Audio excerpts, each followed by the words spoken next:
व्यक्ति पैदल चलेगा इसलिए खोल दिया जाता? ये कानून सम्मत है क्या? इस प्रकार हो सकता है क्या? वो अकेले गाड़ी में बैठ के आते चले जाते, किसने रोका था? आपने अपनी बात को रखा। मैं सीधा रुख करता हूं आपका अलका लांबा।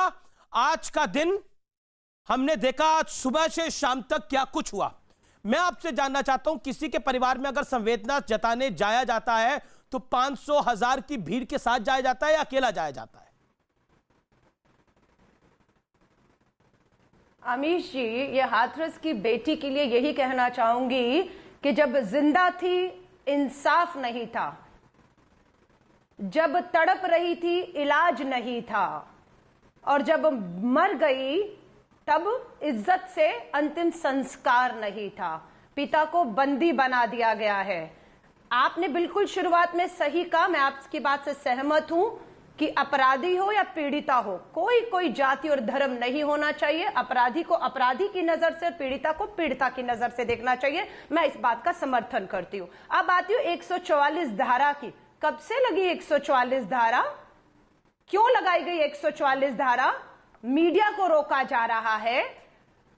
कांग्रेस नेता राहुल गांधी कहते रहे, अच्छा हुआ आपने बताया है, 144 धारा डीएनडी पर नहीं लगी थी, हाथरस में लगी हुई है।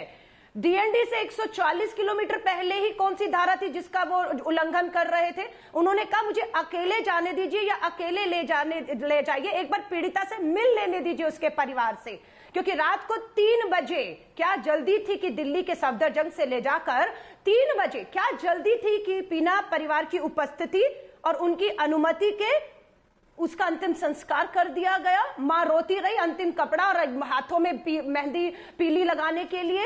इतना अमानवीय तरीके से क्या था जो छुपा रहे? आपने जो बोला, अलका जी आपने जो बोला, अलका जी सवाल सुन लीजिए।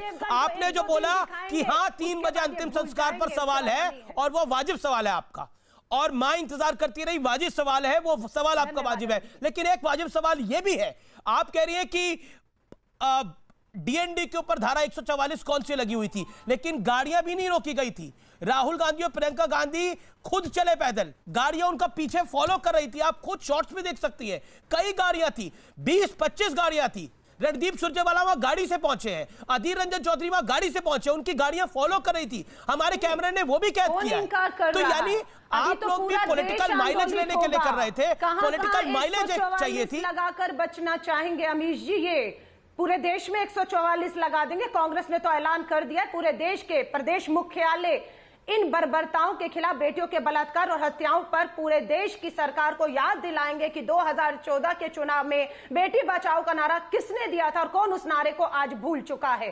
कितने अपराधियों को फांसी के सूली पर चढ़ा चुके हैं, हमें लिस्ट दे दीजिए। निर्भया के अलावा 7 साल के बाद कोई चढ़ा हो सूली तो ठीक है अलका जी। अब संबित पात्रा, आपकी सरकार दमन कर रही है, कांग्रेस का यह आरोप है।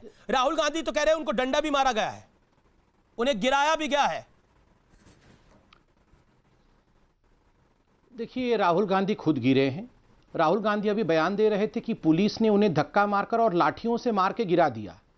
देखिए, प्रत्यक्षम किम प्रमाणम, आप अभी प्रत्यक्ष रूप से आप दिखा सकते हैं कि राहुल गांधी किस प्रकार गिरे हैं। और मैं कहूंगा, रिक्वेस्ट करूंगा आपसे, कहां उनको डंडा मारा गया है और डंडे के बल पर वो गिर गए हैं, दिखाइए जरा। राहुल गांधी सच बोल रहे हैं या झूठ बोल रहे हैं? दूध का दूध पानी का पानी यही हो जाएगा। वो अभी कह रहे थे मुझे धक्का देकर लाठी डंडे मारकर पुलिस ने गिरा दिया, अरे खुद गिर गए।